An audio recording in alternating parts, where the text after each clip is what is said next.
Masobra sa 2,000 ka mga pasahero stranded sa mga nagkalaylay ng port sa bugos ni rehiyon. Yaring balita nga itong gintutukan.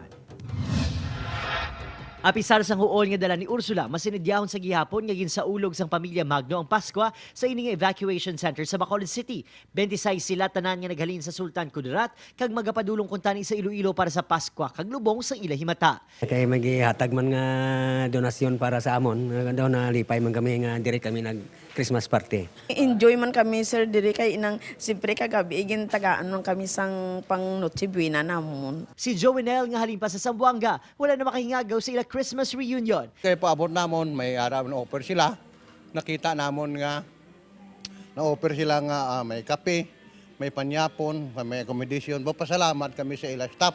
Pasalig sa syudad nga wala sa dapat kabalakan ang mga na-stranded sa evacuation site. Mapasensyalan dito tayo kay wala to sala magtapos ang bagyo. Panawagan sa otoridad nga hindi na magpasimpalad sa mga port. Pareho na lang ni Eileen nga nabiktima sang salang impormasyon. Palabas na daw ang bagyo tapos may nagsabi naman na mayroon pa daw parating. Ano ba yun? Kaya yun, sumubok lang kami kaninang madaling araw.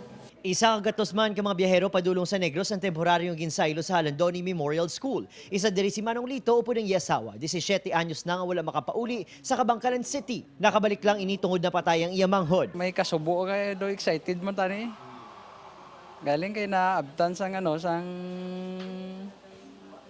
stranded di wala man ta mahimo kay kuan sa panahon mo.